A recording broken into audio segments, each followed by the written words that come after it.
क्या एक सच्ची माफी सालों की नफरत मिटा सकती है, या फिर ये सिर्फ एक नए तूफान की शुरुआत है? आखिर क्यों अपने ही परिवार के खिलाफ खड़ा हो गया राज?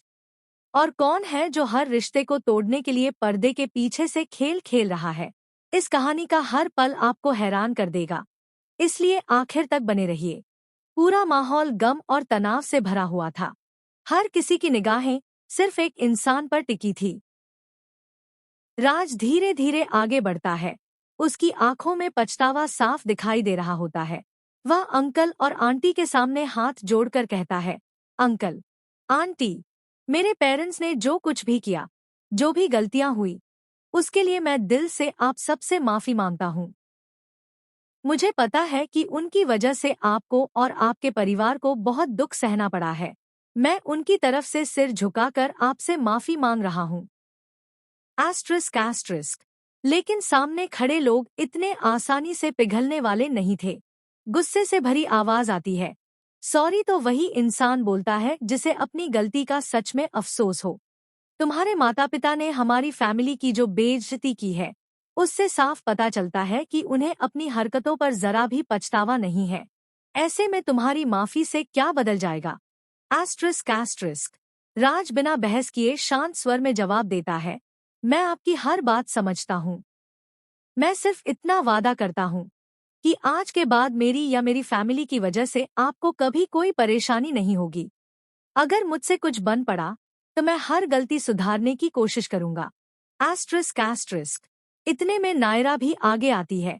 उसकी आंखों में आंसू होते हैं और गला भर जाता है। वह कांपती हुई आवाज में कहती है, जो कुछ हो चुका है उसे कोई बदल नहीं सकता, लेकिन मैं और राज पूरे परिवार की तरफ से आप सबसे दिल से माफी मांगते हैं। हमें सच में अपनी गलतियों का एहसास है। प्लीज हमें एक मौका दीजिए। Asterisk asterisk. इतना कहते ही माहौल पूरी तरह भावुक हो जाता है। कुछ पल के लिए वहां सन्नाटा छा जाता है। ऐसा लगता है कि शायद रिश्तों की टूटी हुई डोर फिर से जुड़ने वाली है। लेकिन तभी अचानक एक तेज चीख पूरे माहौल को हिला देती है। सब लोग घबराकर पीछे मुड़ते हैं और उसी पल कहानी ऐसा मोड़ लेती है जिसकी किसी ने कल्पना भी नहीं की थी। उधर अमीन यह सब देखकर अपना आपा खो देता है। वह गुस्से में चिल्लाकर कहता है, राज, आखिर तुम कर क्या रहे हो? यही लोग तो थे जिन्होंने हमें जेल भिजवाने की कोशिश की थी। तुम उन्हीं लोगों के सामने हाथ जोड़कर माफी मांग रहे हो। क्या तुम्हें अपनी इज्जत की बिल्कुल भी परवाह नहीं है? Asterisk asterisk. घर के बाकी लोग भी राज पर सवाल उठाने लगते हैं। कोई कहता है, देखो तुम्हारा भाई क्या कर रहा है। आज उसने पूरे परिवार की नाक कटवा दी। जिन लोगों ने हमें बर्बाद करने की कोशिश की, आज उन्हीं के सामने सिर झुका रहा है। Asterisk asterisk. लेकिन इस बार राज पहले वाला राज नहीं था। वह पूरे आत्मविश्वास के साथ सबकी तरफ देखकर कहता है, आप लोगों ने जो करना था वो कर लिया। अब मुझे क्या करना है यह फैसला मैं खुद करूंगा। मुझे अब किसी की नफरत नहीं, सिर्फ सच का साथ देना है। अगर अपनी गलती मान लेना कमजोरी है तो मैं ये कमजोरी खुशी खुशी स्वीकार करता हूँ। Asterisk asterisk. राज की यह बात सुनकर वहां मौजूद हर इंसान हैरान रह जाता है। किसी को समझ नहीं आता कि आखिर उसके अंदर इतना बड़ा बदलाव कैसे आ गया। लेकिन उन्हें क्या पता था कि असली तूफान अभी बाकी है, क्योंकि पर्दे के पीछे कोई ऐसा खेल खेल रहा था जो पूरे परिवार की किस्मत बदलने वाला था। राज की बात सुनकर वहां मौजूद हर इंसान कुछ पल के लिए बिल्कुल खामोश हो जाता है। किसी को यकीन नहीं होता कि वही राज, जो हमेशा अपने परिवार का साथ देता था, आज सच के लिए उन्हीं के खिलाफ खड़ा हो गया है। उसके चेहरे पर डर नहीं, बल्कि एक अजीब सा आत्मविश्वास दिखाई दे रहा था। ऐसा लग रहा था जैसे उसने मन ही मन कोई बहुत बड़ा फैसला कर लिया हो। लेकिन राज के इस बदले हुए रवैये ने उसके अपने परिवार के गुस्से को और भी भड़का दिया। अमीन गुस्से से कांपते हुए आगे बढ़ता है और ऊंची आवाज में कहता है, तुझे आखिर हो क्या गया है?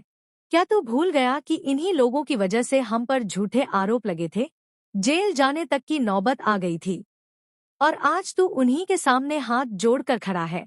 उसकी बात खत्म होते ही घर के बाकी सदस्य भी राज पर सवालों की बरसात करने लगते हैं। हर किसी की नजरों में गुस्सा था और हर शब्द में ताना छिपा हुआ था। तभी एक और आवाज गूंजती है, राज, आरंभ ने तेरा दिमाग खराब कर दिया है। उसने तुझे हमारे खिलाफ भड़का दिया है। तू उसकी बातों में आ गया है। यह सुनते ही माहौल फिर से गर्म हो जाता है। लेकिन इस बार राज चुप नहीं रहता। वह गहरी सांस लेकर सबकी आंखों में आंखें डालकर कहता है, नहीं, किसी ने मुझे नहीं बहकाया। मेरी आंखें अब खुली है। मैं अब वही देख रहा हूँ जो पहले देखने से इनकार करता था। सच को जितना छिपाने की कोशिश करोगे, वह उतनी ही ताकत से सामने आएगा। Asterisk asterisk. राज की यह बात सुनकर सब लोग एक दूसरे का चेहरा देखने लगते हैं। उन्हें पहली बार एहसास होता है कि मामला अब उनके हाथ से निकलता जा रहा है। तभी अमीन फिर से बीच में बोल पड़ता है, ये सब गैसलाइटिंग है। यही लोग हमेशा हम पर झूठे इल्जाम लगाते रहे हैं और अब तेरे दिमाग से खेल रहे हैं। लेकिन इस बार राज मुस्कुराता है और शांत आवाज में जवाब देता है, अगर सच बोलना गैसलाइटिंग है, तो फिर झूठ को सच बनाकर पेश करना क्या कहलाता है? सालों तक आपने मुझे यही सिखाया कि अपनी गलती कभी मत मानो। लेकिन आज मुझे समझ आ गया है कि सबसे बड़ी ताकत अपनी गलती स्वीकार करने में होती है। Asterisk asterisk. राज की बात सुनते ही अमीन का चेहरा गुस्से से लाल हो जाता है। वह कुछ कहने ही वाला होता है कि तभी सामने खड़े अंकल बोल पड़ते हैं, आज पहली बार इस लड़के ने वह हिम्मत दिखाई है जो बड़े बड़े लोग नहीं दिखा पाते। गलती किसी से भी हो सकती है, लेकिन उसे स्वीकार करना हर किसी के बस की बात नहीं होती। अंकल की यह बात सुनकर वहां मौजूद लोग और भी ज्यादा हैरान रह जाते हैं। कुछ देर पहले तक जो माहौल सिर्फ नफरत और गुस्से से भरा हुआ था, अब वहां उम्मीद की एक छोटी सी किरण दिखाई देने लगी थी। लेकिन कहानी यहीं खत्म नहीं होती। तभी राज की नजर दूर खड़े एक ऐसे शख्स पर पड़ती है जो अब तक चुपचाप सब कुछ देख रहा था।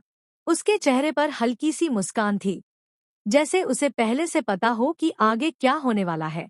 राज को उसी पल एहसास हो जाता है कि इस पूरे खेल का असली खिलाड़ी कोई और है, जिसने दोनों परिवारों के बीच गलतफहमियां पैदा की, झूठे आरोप लगवाए और रिश्तों में जहर घोल दिया। राज मन ही मन फैसला करता है कि अब वह उस असली चेहरे को सबके सामने लाकर रहेगा, चाहे इसके लिए उसे अपने ही परिवार के खिलाफ क्यों न जाना पड़े।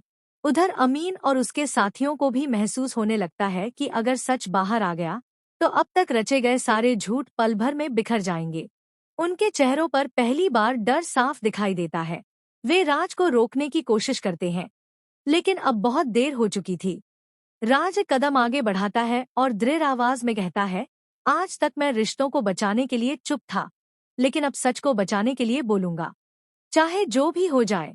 इस बार असली गुनहगार बेनकाब होकर रहेगा। Asterisk asterisk. राज की यह बात सुनते ही हर कोई स्तब्ध रह जाता है। किसी को समझ नहीं आता कि अगले ही पल कौन सा राज खुलने वाला है। आखिर वह असली इंसान कौन है जिसने दोनों परिवारों की खुशियां छीन ली? क्या राज सच सबके सामने ला पाएगा, या फिर सच सामने आने से पहले ही कोई नई साजिश रच दी जाएगी? इन सभी सवालों के जवाब कहानी के अगले भाग में मिलेंगे, जहां हर नकाब उतरेगा और हर झूठ का अंत होगा।